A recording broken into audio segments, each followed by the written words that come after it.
আজকে আমি আপনাদের সকলের সামনে এসেছি সাধারণ একজন নাগরিক হিসেবে। আমি একজনের মা, আমি একজনের মেয়ে। আজকে 15ই আগস্ট, স্বাধীনতা দিবস। দেশ আমাদের স্বাধীন হয়েছে, ঠিক কথা। আমরা কতটা স্বাধীন হয়েছি বলতে পারেন? সত্যি কি আমরা স্বাধীন হয়েছি? আমরা কি স্বাধীনভাবে ঘুরতে পারছি? সারা ভারতবর্ষের মহিলারা কি আজ স্বাধীনভাবে ঘুরতে পারছে? দিল্লি, মধ্যপ্রদেশ, উত্তরপ্রদেশ, মণিপুর, একটার পর একটা ঘটনা, একটার পর একটা ঘটনা। আমরা মেয়েরা কবে স্বাধীনভাবে ঘুরতে পারবো? এটা সবার আগে প্রশ্ন। আমরা কেন করতে পারছি না?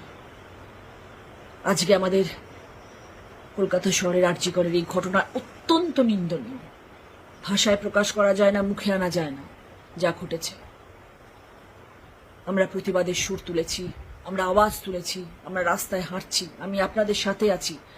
এই রকম মহিলাদের আওয়াজ আমার মনে হয় না ভারতবর্ষের আগে কোথাও উঠেছে। সাবাস সেই জন্যে সব মহিলাদেরকে আমি স্যালিউট জানাচ্ছি। তাই জন্য আপনারা যেটা করেছেন, আমি আপনাদের সাথে আছি।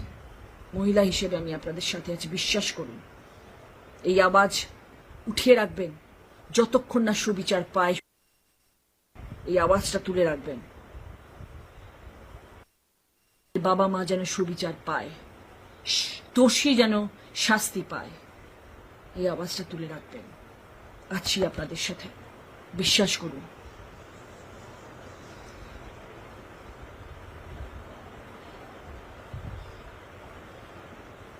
দিনের শেষে যখন রাত করে ফিরি, কাজ করে ফিরি, তখন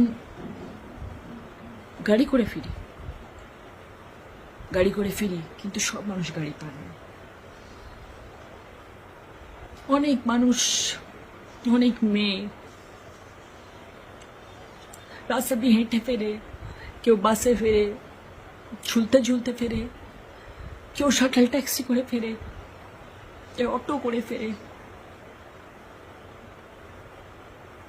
অনেকে অনেক কষ্ট করে ফেরে। তারা যখন ফেরে, আমার শুধু মনে হচ্ছে ঠিক আছে, তাদের হয়তো এখন মনে হচ্ছে যে আমি বাড়িতে ঠিক করে পৌঁছবো তো, আমি বাড়িতে ঠিক করে পৌঁছতে পারবো তো। কেন হবে বলুন তো? এটা কেন হবে? মাথা উঁচু করে বাঁচবো, মাথা উঁচু করে চলবো। আমি তো একজনের বোন, আমি একজনের মেয়ে। পুরুষ মানুষ আমাকে দেখে সম্মান করবে, পুরুষ মানুষ আমাকে দেখে আমাকে বাঁচানোর চেষ্টা করবে। আমি বিপদে পড়লে আমার হাত ধরে আমাকে বাড়ি পৌঁছে দেবে।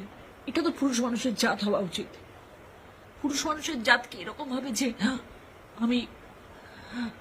আমাকে ছিঁড়ে খাবে,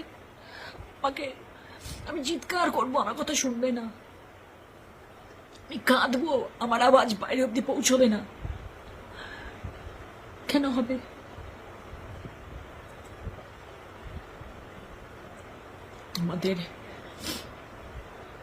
আমাদের একটা কঠিন স্টেপ নিতে হবে। কঠিন স্টেপ কেমন?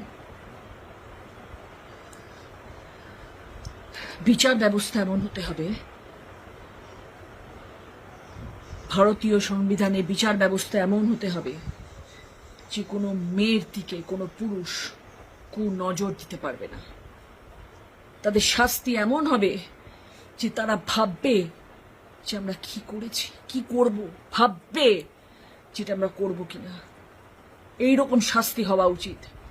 সেই শাস্তি যতদিন না হবে, ততদিন আমার মনে হয় না যাদের এরকম কুনজরের লোকজন আছে, ছেলেরা আছে, তাদের কোনোদিনও মনের কোনো পরিবর্তন হবে। ভেরি সরি, মানে আমি ভেবেছিলাম আমি অনেক কথা বলবো, কিন্তু আমি পারলাম না বলতে।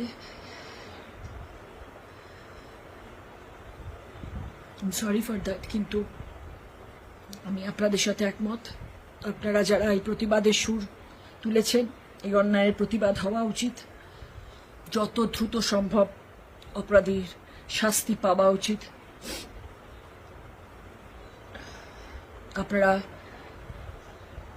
সবাই একজোট হয়ে থাকবেন। আমরা সবাই আপনাদের সাথে আছি, আমরা সবাই আপনাদের সাথে আছি। আপনারা ভাববেন না যে আমরা শিল্পী